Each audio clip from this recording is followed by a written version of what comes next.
Ah, Ícaro, como é que eu estudo para a prova teórica da seleção de mestrado? Primeira coisa é que pensar a prova teórica da seleção de mestrado é pensar necessariamente como é que você está estudando academicamente, né? Como é que você está estudando de forma profunda, pensando o conceito, pensando a articulação desses conceitos, olhando para o livro não como algo que você precisa deglutir e acabou, mas um livro que você precisa interpretar, criticar, se debater, trazer outros autores. Pensar a prova teórica, seja ela escrita ou oral, nesse processo de seleção de mestrado, é isso. Normalmente, até pesquisei alguns editais para fazer esse vídeo, as provas teóricas elas são baseadas em livros que saem nos próprios editais, né? Os próprios editais apresentam livros para que você estude como, né, alguém que está prestando o concurso e faça essa prova teórica. Às vezes é escrita, às vezes é oral.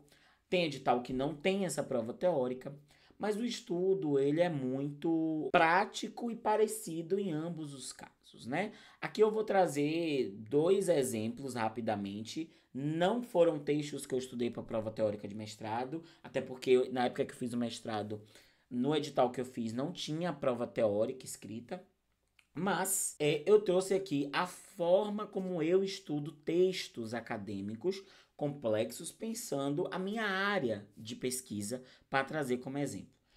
Não sei se vocês já viram, mas eu fiz uma resenha sobre esse livro aqui, Direitos Humanos e Uso da História, do Samuel Moyan. E essa resenha, ela foi embasada num processo de estudo que eu tive ao ler o livro. Então eu fiz uma resenha escrita para depois pensar em fazer um vídeo sobre o livro. Normalmente eu faço isso e eu gosto porque fazer o vídeo para vocês também me ajuda a recapitular alguns elementos da minha prática docente, da minha prática enquanto pesquisador. Então eu vou aqui compartilhar um pouco com vocês como eu fiz essa resenha. Então vamos pensar aqui que inicialmente, né, eu pensei, não, vamos colocar aqui a citação bonitinho para fazer um fichamento e eu sempre coloco a data. Esse fichamento eu não fiz para entregar para ninguém. É um fichamento que eu fiz para mim. Normalmente os textos que eu leio eu faço fichamentos, né? Eu tenho até, vou trazer outro exemplo aqui para vocês, mas eu faço fichamentos e faço fichamentos de forma diferente. Então esse texto, como é um texto mais teórico, que ele vai tratar dos processos históricos, eu fiz esse fichamento como se eu estivesse escrevendo uma anotação sobre o livro. Então eu vou falar sobre o conceito de direitos humanos, como esse conceito perpassou processos históricos, o que é que ele trata, né? E aqui eu posso colocar citações diretas, eu posso colocar citações indiretas, é a minha anotação sobre o livro. Então, se vocês pararem para pensar, essa é a forma de estudo ativo para que você possa pensar que esse livro você não só vai ler, anotar, grifar, encher de post-it que eu leio assim, gente. Eu encho o livro de post-it, marcadores. Você não só vai fazer isso, mas você também vai produzir em cima dessa leitura a sua percepção para que você consiga aprender os conceitos e a abordagem teórica desse conteúdo. Outro conteúdo que é muito utilizado, inclusive, no meu programa de pós-graduação, é esse texto de Herrera Flores, né? É um livro, A Reinvenção dos Direitos Humanos.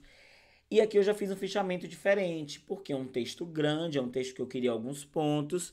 E aqui eu fiz com pontos importantes, citações diretas e pontos importantes no capítulo que eu precisava, né, para estudar naquele momento. Então, percebam que o seu estudo também vai estar atrelado ao material que você vai ter que estudar. Quando você está estudando um livro mais teórico, você vai ter uma abordagem.